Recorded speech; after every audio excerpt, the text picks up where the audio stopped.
à toutes et à tous. Le conseil municipal ici présent s'associe à moi pour vous remercier de votre nombreuse présence à cette cérémonie des vœux à La Valette. Je remercie mes collègues du conseil municipal pour leur travail, leur disponibilité, leur esprit d'équipe. Je salue aussi les conseillers municipaux d'opposition pour leur participation et la correction des débats.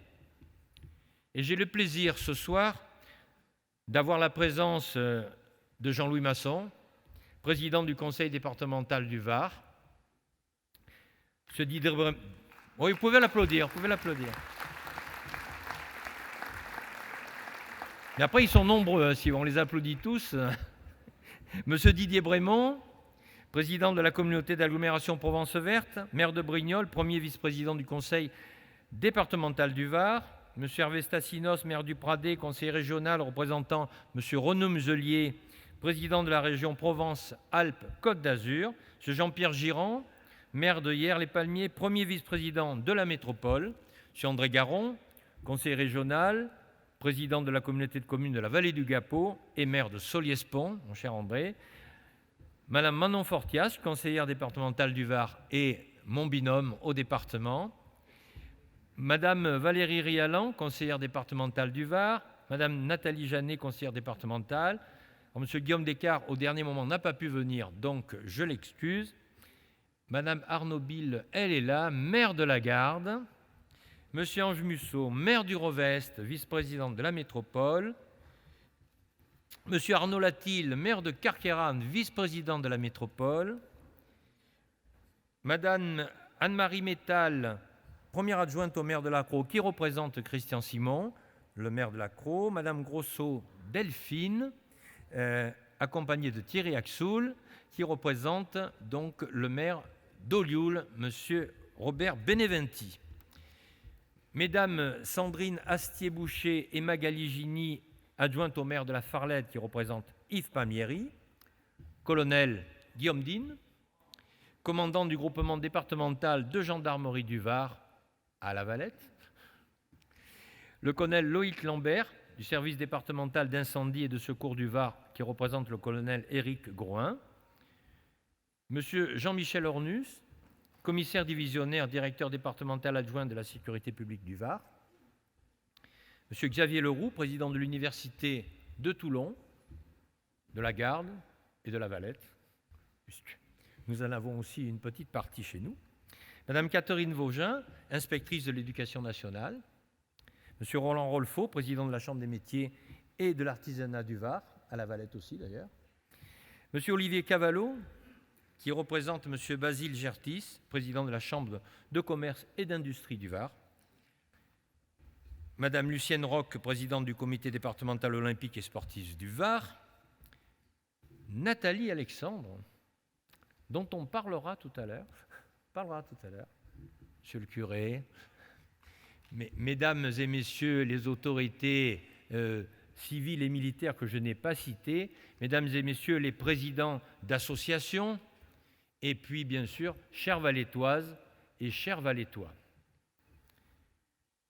Alors je vais commencer par on ne va pas commencer par un petit film, ça sera après pour vous détendre, parce que vous en aurez besoin après l'introduction. En fait, on va faire une petite introduction style LCI, BFM, CNews, vous voyez, un peu groupé. C'est-à-dire un contexte international, Covid, guerre, inflation, pénurie et dépendance de notre pays due à une mondialisation sans vraiment de règles, disons, établies. Cette situation impacte fortement l'économie et les institutions de la France et se surajoute finalement au peu d'anticipation et au manque d'ambition et d'investissement qui ont affaibli notre pays, au moins depuis 2012. Alors que notre pays avait su créer son indépendance énergétique, économique, stratégique, sous l'impulsion du général de Gaulle, les gouvernants ont vécu sur les cendres du gaullisme, sans rien apporter de nouveau et de solide. Pas d'investissement, plus ou presque plus de valeur travail, seul le capital est valorisé. Toujours plus de richesses pour peu de personnes et toujours moins de richesses pour la plupart d'entre nous. Aucun entretien de nos centrales nucléaires, par exemple, une politique d'écologie de façade électoraliste, au lieu d'une vision d'avenir et à long terme, nous ont rendus énergétiquement dépendants.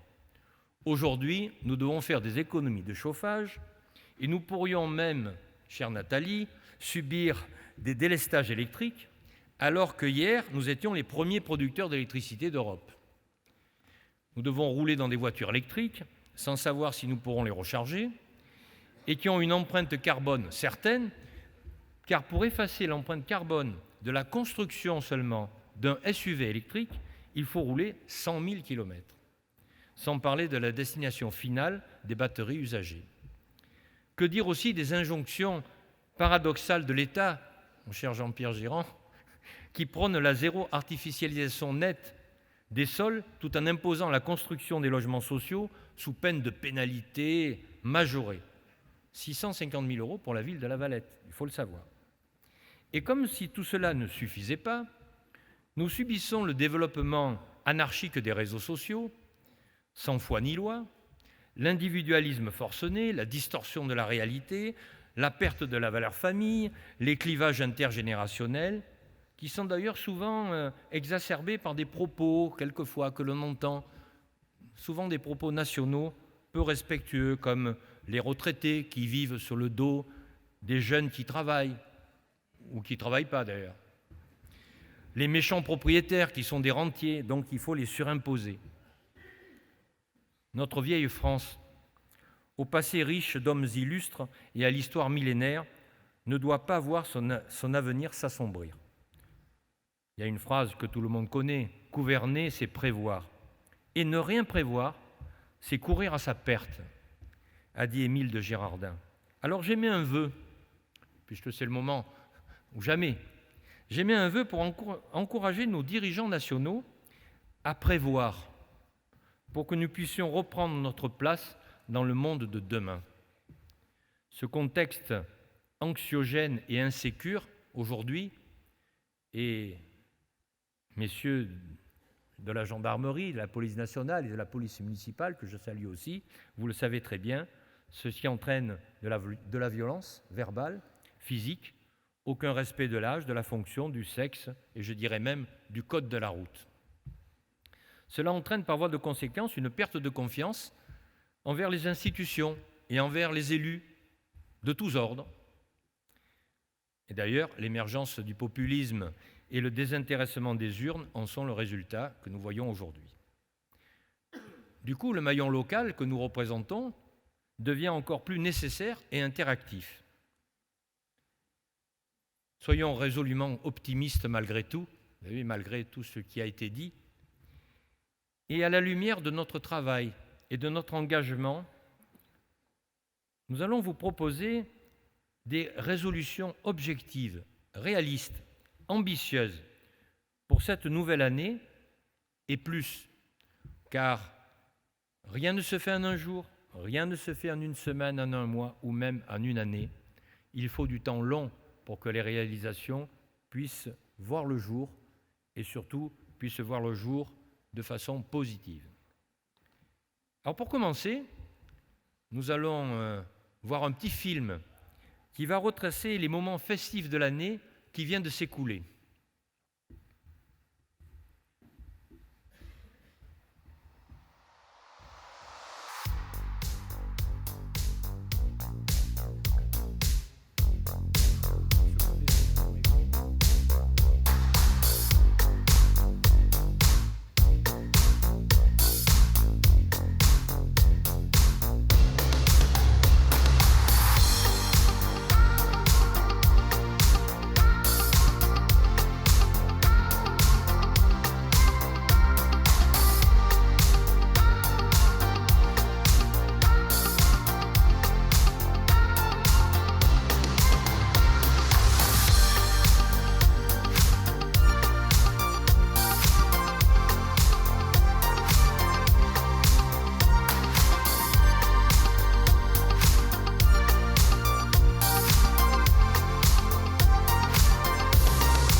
pas fini, c'est pas fini.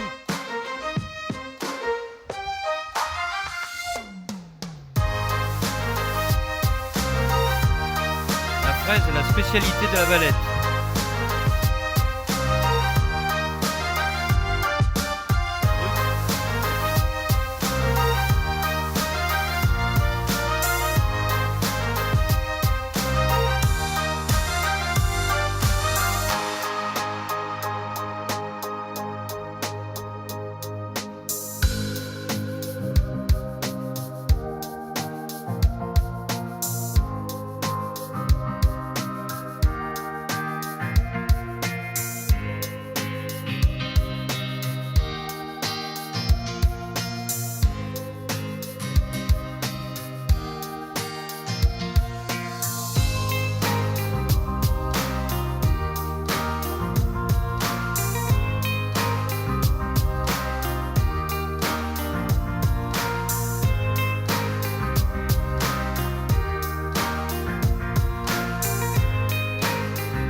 Vous voyez qu'il y a quand même du positif aussi. Alors nous n'avons pas eu l'occasion, malheureusement, de nous rencontrer pour célébrer les vœux depuis janvier 2020. Quel plaisir de se retrouver aujourd'hui, ici, en présentiel. Ces 3 années qui se sont écoulées, déjà, depuis l'élection municipale du mois de mars 2020, où vous nous avez accordé votre confiance dès le premier tour, sont passées bien vite, malgré des moments difficiles, en particulier 2 jours après ce premier tour, lorsque nous nous sommes retrouvés confinés, la ville, le pays, le monde, paralysés par un virus. Alors très vite, nous avons réagi. Nous avons fait appel à la solidarité des Valettois pour pallier la carence de l'État à cette époque-là, notamment en mobilisant 100 couturières pour la fabrication de 20 000 masques distribués à tous les Valettois. Les commerçants se sont associés à cette solidarité, se sont entraidés, ceux qui étaient ouverts exposaient les produits de ceux qui étaient fermés, etc. Afin de protéger la population, nous avons très rapidement mis en place des centres de dépistage, des centres de vaccination avec l'aide de la communauté professionnelle territoriale de santé, que je tiens à remercier chaleureusement. Nous avons également distribué aux professionnels de santé en manque de matériel des masques, du gel, des combinaisons, des couvre-volants. Il y a eu beaucoup d'aides qui ont été apportées. Et puis nous avons mis en place des tests Covid d'eau usée, mon cher Olivier, en amont des écoles et des EHPAD de la ville. Notre CCAS a gardé un lien très fort avec les personnes les plus fragiles, avec des appels réguliers pour éviter l'isolement et une augmentation sensible du nombre de portages de repas à domicile avec la diminution de leurs coûts pendant cette période. Mais nous avons pu maintenir certaines festivités avec les mesures sanitaires strictes ainsi que les festivités de Noël. Et puis, l'année 2021 a commencé avec l'inauguration du City Stade. Quand vous êtes entré pour le côté nord, vous êtes passé devant ce City Stade. Et cette inauguration a été faite par Valérie Garnier, une amie très chère, qui était entraîneur de l'équipe de France féminine de basket. Il a été demandé par le conseil municipal des jeunes, qui sont ici dans la salle d'ailleurs et que je salue. En fait, ils ne sont pas encore là avec leurs écharpes, car le nouveau conseil municipal des jeunes qui a été élu en décembre n'a pas encore été installé. Donc quand il sera installé, la prochaine fois, ils pourront être présents avec leurs écharpes. Il a donc été demandé par le conseil municipal des jeunes et il a été réalisé par la ville. Il est très bien sécurisé à proximité du parc des sports dans lequel nous nous trouvons. J'en profite pour rassurer certaines personnes soucieuses du parquet de cette salle. Non, il n'a pas été refait. Non, il n'est pas fragile. Et non, il n'est et ne sera pas abîmé ce soir. Il y a toujours des esprits chagrins. Et puis se sont installées les écoles provisoires et la pose de la première paire des écoles du futur, en présence de Jean-Louis et bien d'autres, Jean-Louis Masson, en présence de Christian Humel, maire honoraire, et bien d'autres personnalités. C'est aussi en 2021 qu'ont commencé les travaux de l'autoroute avec tous les désagréments que cela a pu causer et que cela cause encore. Mais avec le maire de Toulon, le maire de la Garde, Jean-Louis, nous avons été entendus par monsieur le préfet, Escota et l'entreprise chargée des travaux. Ce qui a permis que ces travaux-là se déroulent la nuit, assez rapidement, parce qu'ils vont bon train, et avec la création d'un mur anti-bruit qui n'était pas prévu au début de cette première phase. Et là, nous, on a un quartier emblématique qui s'appelle le quartier de l'Enclos. Ils attendaient le mur anti-bruit depuis 50 ans, au moins. Ils l'ont eu. Mais je reviendrai plus tard sur la partie environnementale de ces travaux. Puis la manifestation Cuisine du Sud a eu lieu en septembre 2021 avec le parrain Dominique Laury, le chef exécutif du restaurant Louis XV à l'Hôtel de Paris à Monaco. D'ailleurs, après une frayeur et des pluies torrentielles juste avant l'inauguration, le soleil est revenu quelques minutes avant l'inauguration et puis le succès a été garanti. Puis Noël a suivi, bien sûr, toujours avec les restrictions sanitaires. En 2022, pas de vœux malheureusement, seulement en virtuel. Nous avons continué 2022 par l'inauguration de la Maison de la Petite Enfance, que nous n'avions pas pu inaugurer cause Covid, mais surtout aussi de son environnement.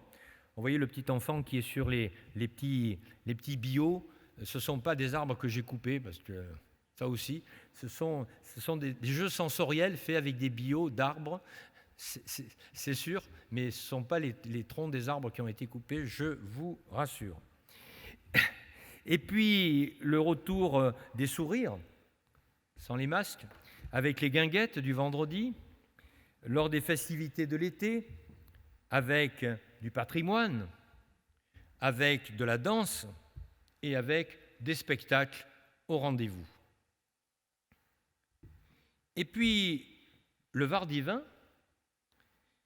a fait suite à Cuisine du Sud pour sa première édition. Cela a été une réussite et a amené plusieurs milliers de personnes pendant le week-end. Et d'ailleurs, les mets s'accordent au vin et les vins s'accordent aux mets. Et cette année, en 2023, au mois d'octobre, Cuisine du Sud et Var divin vont fusionner pour une seule et même grande manifestation autour de la gastronomie et du savoir-faire viticole du Var. Enfin, nos aînés se sont retrouvés ici même, il y a un mois, pour un grand repas de Noël, sans oublier les colis bien sûr distribués, et nous avons terminé ensemble l'année avec le Père Noël. Alors, je ne vais pas vous détailler les réalisations de la ville et je ne vous détaillerai pas les projets non plus, car nous allons nous retrouver au mois d'avril prochain pour fêter mes 5 ans de maire déjà, le temps passe très vite, et 3 années de mandat. Et cette réunion se déroulera dans la nouvelle salle polyvalente des écoles Fabier-Ferry en centre-ville, que nous inaugurerons le 9 mars prochain. Vous aurez la possibilité de les visiter lors des portes ouvertes de ce même jour. Alors, comme je ne vais pas vous parler de projet, qu'est-ce que je vais bien pouvoir vous dire ? En fait, au début de ce discours, j'ai évoqué une situation mondiale assez morose. Mais je suis persuadé que chacun à son niveau peut aider à co-construire un monde meilleur pour tous. Lors du Salon des maires, vous voyez que quelquefois ça peut être utile d'aller au Salon des maires, j'ai eu la chance et l'honneur de rencontrer à l'UNESCO le délégué général des Nations Unies en charge des objectifs mondiaux du développement durable. Et je remercie à cette occasion Nathalie Alexandre qui nous l'a fait rencontrer.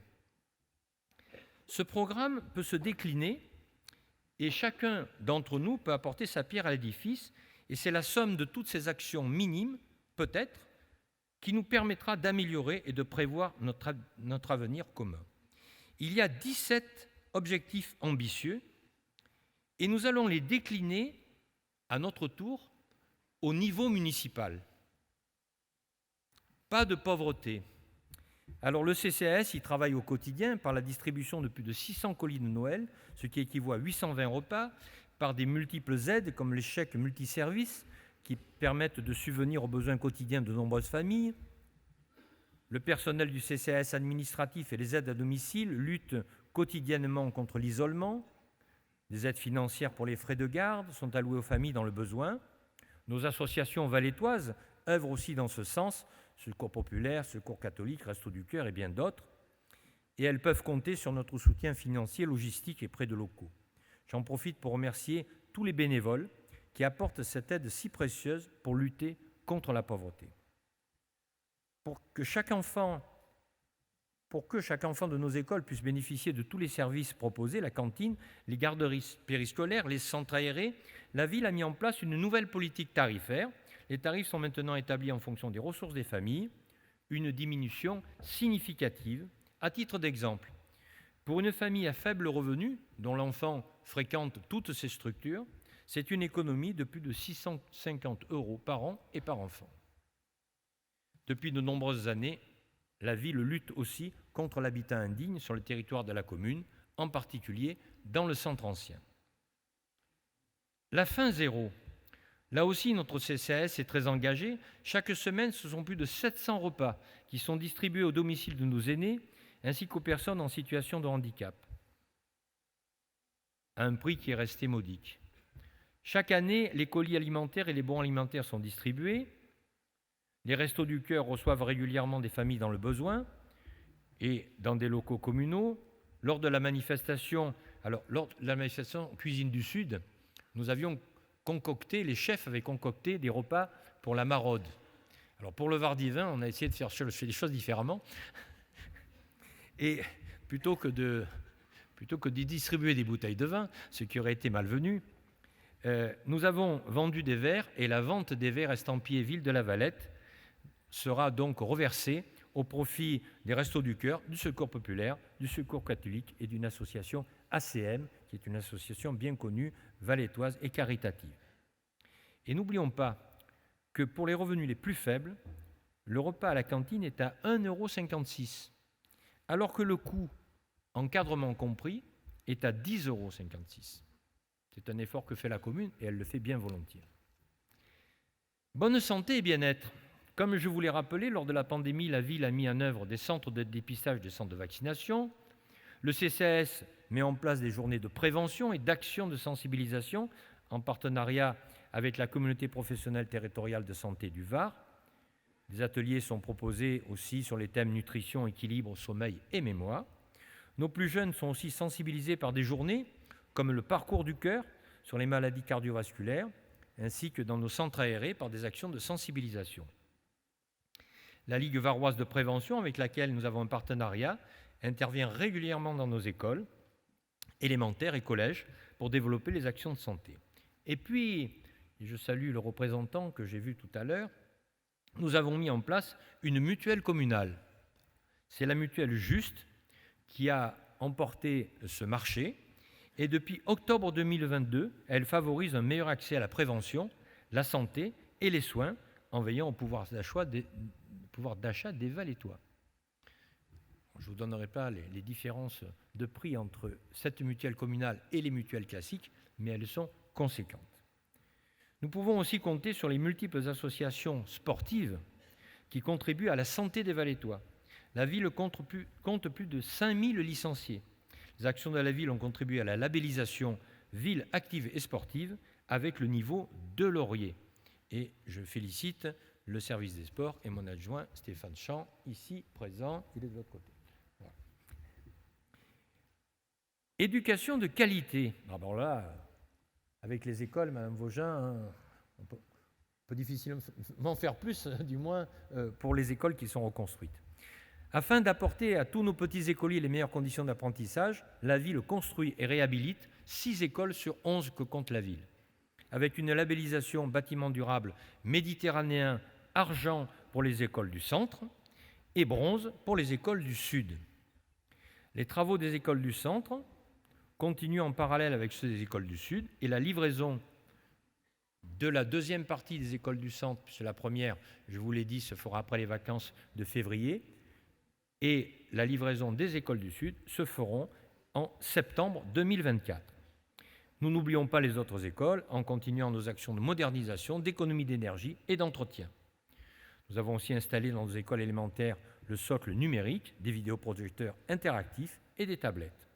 Et dans nos maternelles, la réglementation impose aux collectivités un agent territorial spécialisé des écoles maternelles dit ATSEM par école, et nous en avons un par classe. Enfin, la signature avec les services de l'État et la CAF et le rectorat et l'académie, puisque l'inspecteur de l'académie est présent là aussi. D'ailleurs, il est depuis parti à la retraite et on le salue pour tout le travail qu'il a effectué dans le département. Nous avons signé un projet éducatif des territoires et une convention Plan Mercredi, ce qui est une reconnaissance des partenaires institutionnels et gage de qualité pour nos écoliers sur la qualité des projets et le renfort des ressources humaines.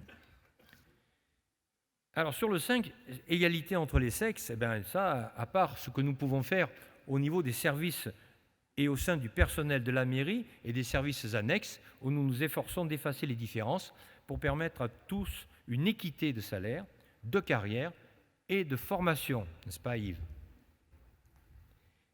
Cette égalité doit être aussi observée entre chaque valétois de tous sexes et porteur ou pas d'un handicap.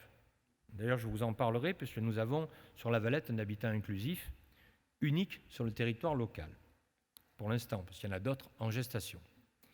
Quand on parle d'égalité homme-femme, on peut aussi mettre en avant les associations que nous avons sur la Valette, les femmes chefs d'entreprise qui sont là, les femmes chefs d'entreprise du BTP aussi, qui sont bien représentées à la Valette, et je les salue ce soir.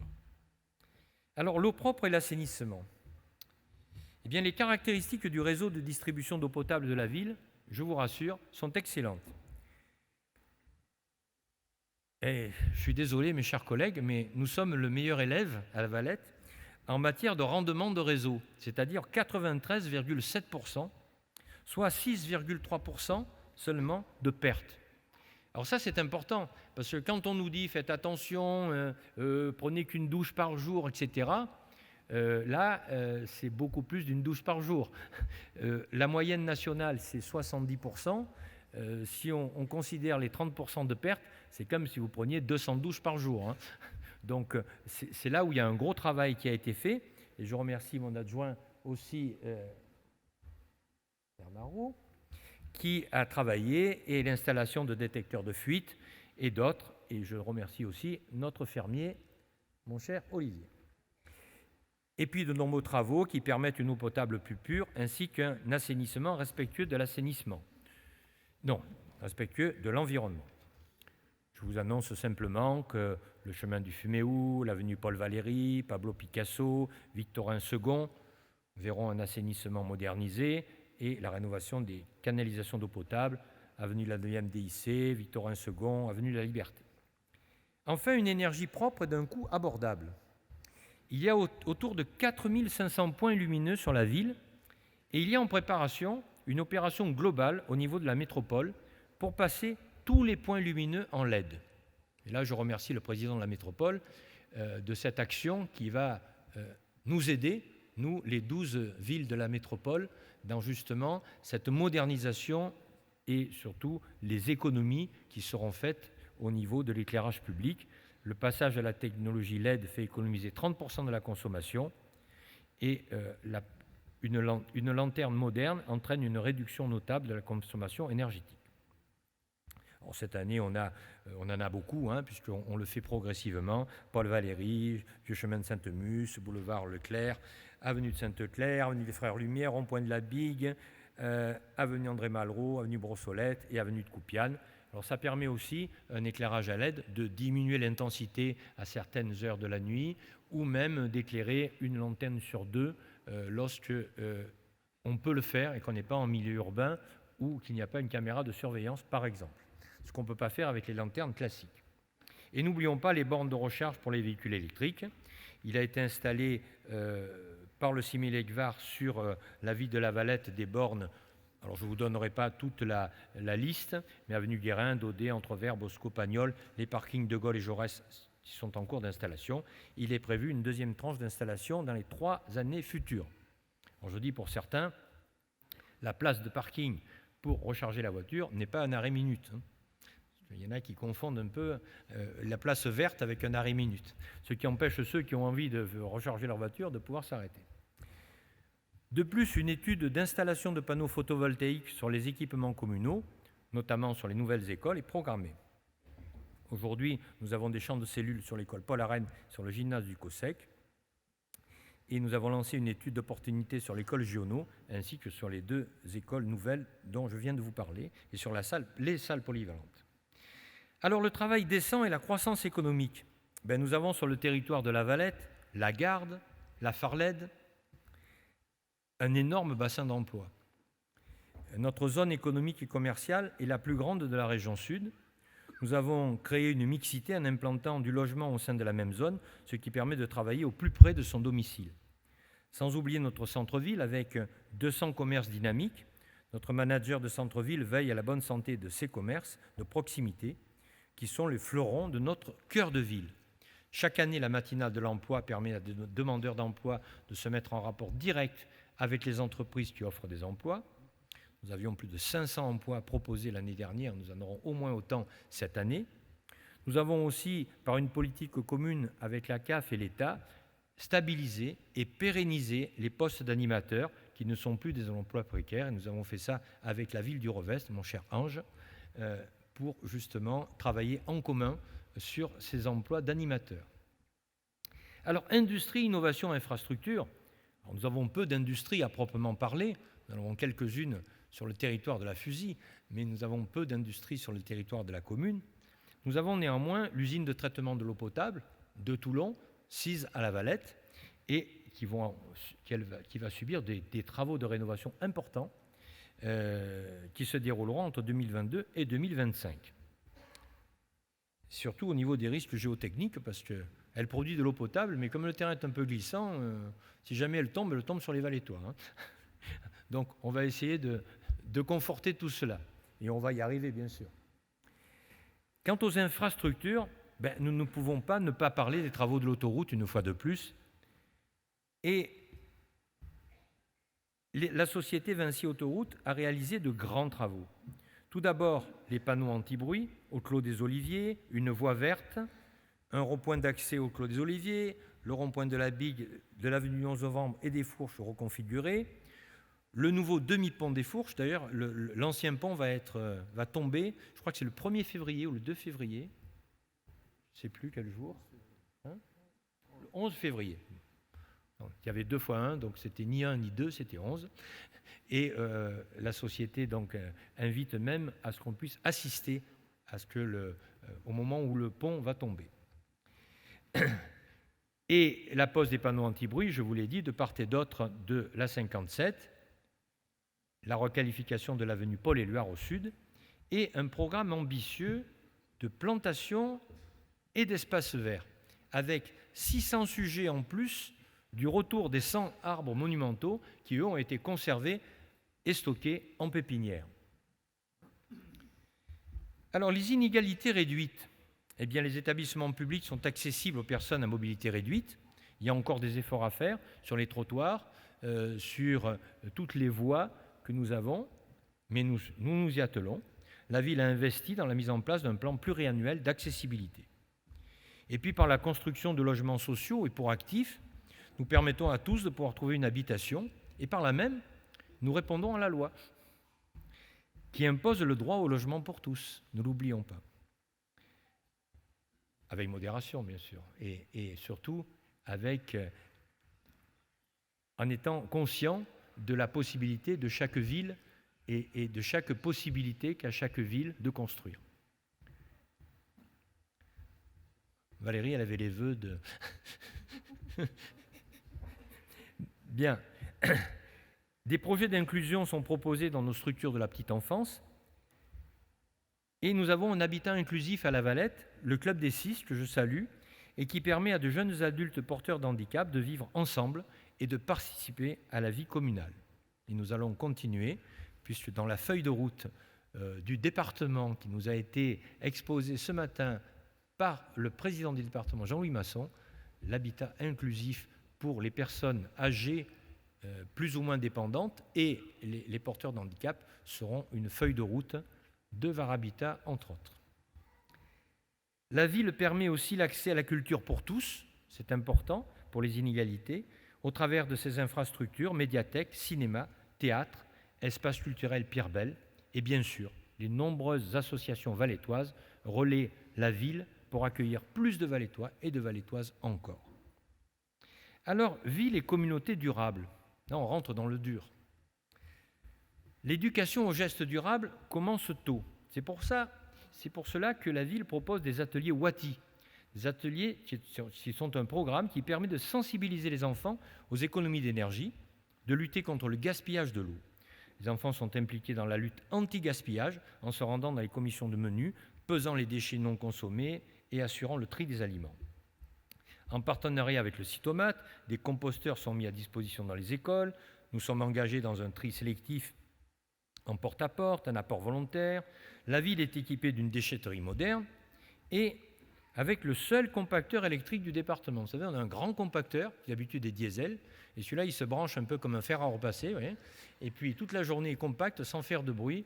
Et je pense que les voisins de la déchetterie nous remercient. La déchetterie, elle est quand même située dans un endroit assez urbain. Et cette déchetterie, elle traite les déchets verts, papier, carton, plastique, verre, monstres et même vêtements usagés. Et nous avons aussi distribué, outre les composteurs individuels, des lombricomposteurs, vous savez, avec les petits vers de terre à l'intérieur, et des poulaillers. Non, on n'a pas distribué les poules parce que dans un premier temps, le Cytomate distribuait les poulaillers et les poules, et puis au bout d'un moment, les poules, on ne les voyait plus parce qu'elles avaient été peut-être la poule au pot, vous savez. Donc on a laissé maintenant, on distribue les poulaillers et on laisse les personnes acheter eux-mêmes les poules. Et puis la ville s'est engagée à ne plus utiliser de produits phytosanitaires dans l'entretien des voiries, des espaces verts, depuis plus de 3 ans, et nous gérons l'arrosage des espaces verts par un pilotage automatique basé sur la météo. Les produits ménagers utilisés par la ville pour le nettoyage des établissements publics sont tous éco-labellisés. De plus, la ville met en place des actions ponctuelles, la ville et la métropole.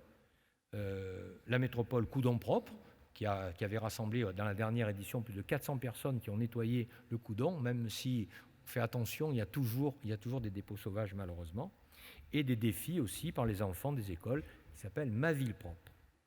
Nous avons installé dans la ville des cendriers, vous savez, avec 2 questions. Si vous mettez à gauche, vous préférez la mer, si vous mettez à droite, vous préférez la montagne, etc.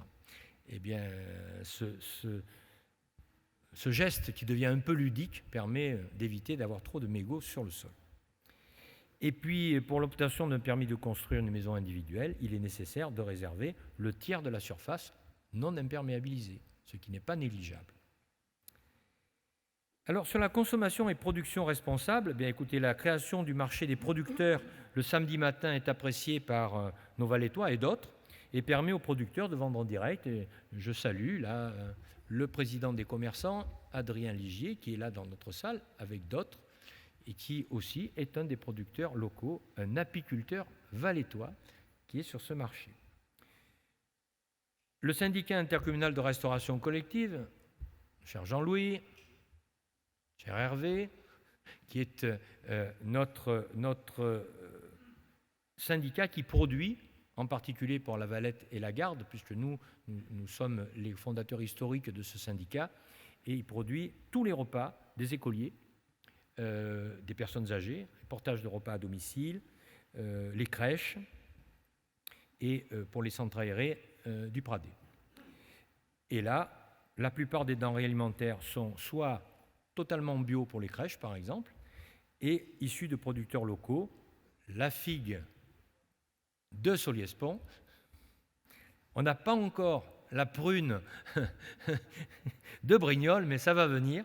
On a les fraises de la Crau et on a la salade de la Farlède. Vous voyez, on est très éclectique, on est très près de la production à la consommation. Cette structure est impliquée aussi dans la maîtrise des dépenses d'énergie. Il y a des panneaux photovoltaïques, etc. Et elle respecte à la lettre la loi Egalim. Alors les mesures maintenant relatives à la lutte contre le changement climatique. Après le parc de la Beaume, qui a été inauguré donc dès que je l'ai pu, après mon élection à l'intérieur du conseil municipal en tant que maire, un grand projet de végétalisation. Alors, vous savez qu'il y a un projet de renaturation de la 9e DIC, mais pas que. il y a un projet de végétalisation de la place Jaurès qui va voir le jour, qui sera prolongé par la coulée verte donc, de cette avenue de la 9e DIC. Et puis dans le cadre de l'opération Un arbre, un enfant, nous avons prévu de planter 2000 arbres sur la commune en 6 ans. Alors là, nous sommes dans la 3e année, il a été planté 638 arbres et il y en aura 1000 à la fin de l'année. Donc on est dans les clous. Et parmi ces arbres plantés, il y a plus de 30 essences différentes, et en particulier des essences peu gourmandes en eau. Et on a planté beaucoup d'arbres. Alors je ne sais pas si d'autres communes en ont planté 1000, ou en auront planté 1000, mais on en a quand même planté pas mal. Et d'ailleurs, on concourt au Grand Prix national de l'arbre, et j'espère bien que nous aurons de la réussite là aussi. Une étude est en cours aussi pour récupérer et stocker les eaux de pluie sur les toitures des bâtiments publics, afin d'assurer une partie de l'arrosage des installations sportives en particulier. Ça permettra de limiter l'impact sur les nappes phréatiques. Et puis, la ville a mis en place depuis 2020 une politique volontariste de développement de parcours vélo sécurisés. Nous avons commencé par la voie verte à Bautuenne en 2020 et depuis, boulevard Leclerc, avenue Université, Clos des Oliviers, avenue des Frères Lumière, avenue Docteur Jean, Charles Péguy, Coupiane, Debussy, Vieux Chemin de Sainte-Musse et en 2023, Docteur Blanc, Paul Éluard, le pont de la Bigue, la voie verte et le Clos des Oliviers. Bernard ne fait que sillonner les rues de la Valette avec son vélo. Alors il a un vélo spécial. Hein. En fait, il a le vélo de son père, que nous avons connu, qui était maire de la Valette et qui m'a incité à devenir conseiller municipal il y a fort longtemps. Alors c'est un vélo à l'ancienne. Hein. Les boyaux, ils doivent faire 3 mm d'épaisseur. Et ça permet d'avoir des pistes cyclables qui sont efficaces. Et nous avons mis en place d'ailleurs des emplacements de box à vélo fermés, et merci la métropole, place de Gaulle et Jaurès, avenue Paul Valéry et avenue 83. Vous savez, on met le vélo dedans et on le referme avec son antivol, et c'est très sécurisé. Et puis pour réduire la consommation électrique, je vous ai déjà parlé de la modernisation de l'éclairage public et d'installation d'horloges sur les mâts d'éclairage public. D'ailleurs, on a éteint nos lumières de Noël, nos belles décorations de Noël, on les a éteintes à minuit pour montrer l'exemple aussi. La consommation, vous savez, d'une décoration de Noël LED est très faible, et je pense que la ville doit être là pour montrer l'exemple. Alors parlons un peu de la vie aquatique, parce que vous voyez, on n'a pas la mer, on n'a pas la chance d'avoir la mer, mais on a aussi la responsabilité d'amener de l'eau pure à la mer. Et donc, c'est pour cela que les plaques sur les bouches d'évacuation des eaux pluviales de la ville sont marquées ici, la mer commence ici, pour bien essayer d'éduquer nos Valettoises et nos Valettois. Et pour préserver la qualité de vie, nous prenons soin du cycle naturel de l'eau et nous agissons régulièrement avec l'Agence de l'eau sur la qualité des eaux pour détecter les micropolluants.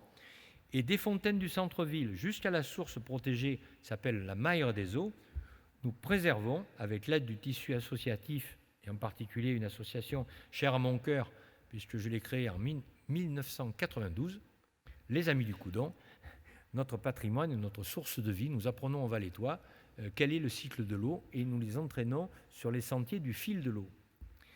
La commune est membre du syndicat de gestion de l'égoutier. Alors, je salue Anne-Marie qui représente le président, donc Christian Simon, et il est doté de cette compétence de gestion des milieux aquatiques et prévention des inondations. Et nous avons lancé la réalisation d'un bassin de rétention aux Moulières. Ce n'est pas un immeuble, hein. Ce n'est pas le parking souterrain d'un immeuble, c'est un bassin de rétention paysager d'un volume de 4590 mètres cubes. Et il y aura 80 grands sujets, grands arbres plantés, 150 arbustes et plantes grimpantes, 3000 m² de prairies, des terrains de pétanque, des allées déplacées ombragées, un jardin circulaire. Et on pourra protéger les habitants de la garde, parce que si on fait un bassin de rétention aux Moulières, nous on est les méchants inondants. Mais après, il y a les inondés, et c'est pour ça qu'il y a une solidarité dans les bassins de rétention, et on pourra les protéger pour une période de 100 ans, ce qui est déjà pas mal. Bon, la vie terrestre, du haut de ses 702 mètres d'altitude, la blancheur de son calcaire qui contraste avec la verdure des pins sylvestres et de la garrigue, eh bien, le mont Coudon est classé site protégé depuis décembre 2010. Et là, vous savez, un jour, on m'a demandé s'il y a une action depuis que vous êtes élu qui vous rend fier, laquelle?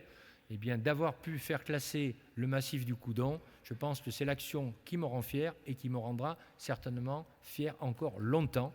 Je pense que pour nous, pour les Valettois, c'est une action importante et je suis très fier d'en avoir été l'artisan. Et puis en octobre 2019, nous avons officialisé l'application de 137 hectares de forêt communale au régime forestier avec l'ONF. Donc on est aidé en matière de gestion, de surveillance, de police forestière, de protection, de conservation de la forêt. Nous avons la réhabilitation de la carrière de la Bigoye qui permettra d'accueillir un espace public de pleine nature avec des aires de promenade, loisirs et des stationnements adéquats. D'ailleurs, le parking est déjà réalisé. Voilà. Et quand on parle de forêt, je pense tout de suite à notre comité communal des feux de forêt. Cher Henri-Jean-Antoine, qui en est le président délégué, ces hommes et femmes en poste surveillent les pentes du massif partout sur la Valette et la commune investit pour que leurs moyens matériels soient les plus efficaces. Le dernier porteur d'eau tout neuf est venu les aider. Débroussailler est aussi la mesure de protection la plus efficace et je suis chargé de l'application de l'arrêté préfectoral, comme tous les maires, et nous travaillons en partenariat avec l'ONF pour faire appliquer cette obligation. Et n'oublions pas nos animaux. La ville a signé une convention avec l'association Les Petites Pattes Valettoises pour le captage, la stérilisation, l'identification, les nourrissages et les soins des chats errants. Nous avons créé un parc à chiens et de nombreuses canisettes. Nous avons installé 2 pigeonniers contraceptifs, un au nord et un au sud. Et nous avons une convention entre la Ligue de prévention des oiseaux et le jardin de Baudouin. Alors ensuite, nous avons la paix, la justice et les institutions efficaces. Notre mairie est une institution efficace, je l'espère, pour vous, les Valettoises et les Valettois, avec notre volonté de toujours améliorer nos relations avec vous. Nous avons décidé de mettre en place un guichet unique. Ce guichet centralisera les préinscriptions dans les domaines de l'enfance, la jeunesse et la petite enfance. Le service des formalités administratives est doté d'un passeport biométrique. Alors là, que de rendez-vous et que de retard dans les rendez-vous aussi, parce qu'après, il faut que la préfecture suive. C'est compliqué, mais nous faisons face. Notre police municipale, et je salue le chef de la police ici présent qui la représente, Jean-Charles Mathéos, a été renforcée. En 2018, quand je suis arrivé, 13 policiers, 2 ASVP. Aujourd'hui, 20 policiers et 3 ASVP. Cette évolution a permis d'assurer des surveillances nocturnes en période hivernale jusqu'à minuit et en période estivale jusqu'à 3 heures du matin. Nous les avons équipés pour leur sécurité et pour la nôtre d'un matériel moderne et efficace. Je passe, armes de poing semi-automatiques, gilets pare-balles, bâtons télescopiques, bombes neutralisantes, lanceurs de balles défense, taser, la totale. Ils viennent d'être équipés de caméras piétons, en plus, comme ça, on est sûr de savoir ce qu'ils font, et eux, ça leur permet aussi de sécuriser leur action. Et nous les avons dotés de 2 motos, 4 vélos, plus 5 véhicules à moteur. La vidéoprotection a vu le jour dès mon arrivée en 2018. Nous avons installé sur la commune 23 caméras, il y en avait 0. 14 au nord et 9 au sud. Elles assurent notamment la surveillance des 2 collèges, les écoles de la place de Gaulle, la place Jaurès, les entrées et sorties de la commune et bien d'autres lieux stratégiques. Une deuxième tranche a été validée. Il y a 30 caméras nouvelles qui seront installées.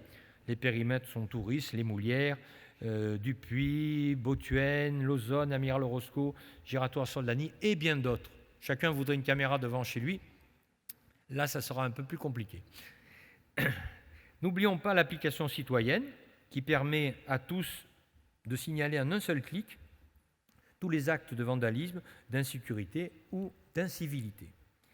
Et puis nous avons mis en place un conseil local de sécurité et de prévention de la délinquance qui implique différents acteurs, la préfecture, la mairie, la justice, l'éducation nationale, la police municipale, la Ligue de prévention varoise, les services de la police nationale, bien entendu aussi. Ce partenariat institutionnel et associatif permet d'avoir une vue précise des problématiques que rencontrent les administrés et d'agir le plus tôt possible. Et puis depuis mars 2022, la ville a développé les cafés parents dans nos crèches et établissements scolaires. Ils sont animés en partenariat avec l'association Vivre en famille, dont je salue le directeur parce que je sais qu'il est là. Et nous avons ainsi créé la Maison de la parentalité. C'est un espace d'écoute, de rencontre et d'échange. Des permanences sont mises en place les mercredis après-midi à la mairie annexe de la Coupiane, dans un lieu qui respecte le secret professionnel qui doit présider à ces échanges. Et enfin, le partenariat pour la réalisation des objectifs. Ces objectifs de développement durable sont un appel à agir pour protéger la planète, mais seul, on ne peut rien. Ensemble, on peut tout entreprendre.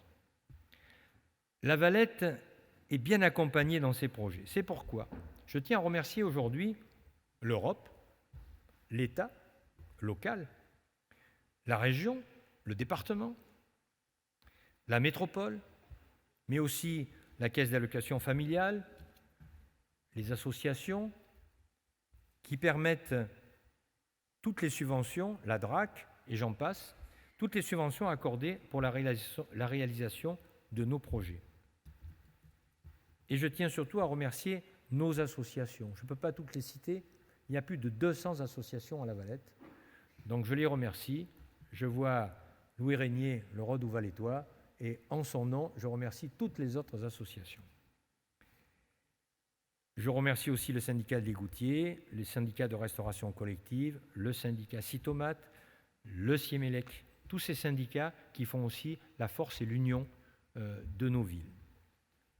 Et je ne peux pas citer tous les partenaires qui participent à la vie de notre cité. Le développement durable, vous le voyez, n'est pas que de l'écologie électoraliste ou même punitive. Le développement durable, c'est un équilibre entre le social, l'économie et l'environnement. Ce sont ces trois axes qui sont et qui seront encore la feuille de route de notre travail pour la Valette. J'exprime le vœu que nous puissions, par notre action commune, être encore plus fiers d'être valettois. En 2023, vous pourrez toujours compter sur notre détermination, notre pugnacité et le sérieux avec lequel nous travaillons à une Valette toujours plus verte, toujours plus sécurisée, toujours plus accueillante et toujours plus conviviale. Nous allons continuer à agir pour vous et comme l'a dit Pablo Picasso, qui n'a pas fait que peindre, l'action est la clé fondamentale de tout succès. Alors je vous souhaite à toutes et à tous mes meilleurs vœux de santé, de bonheur, de sérénité pour vous et vos proches. J'ai aussi une pensée de réconfort pour tous ceux qui souffrent ou qui sont dans la peine. Que cette année vous soit à tous douce et bénéfique. Bonne année 2023, vive la France, vive le Var et vive la Valette.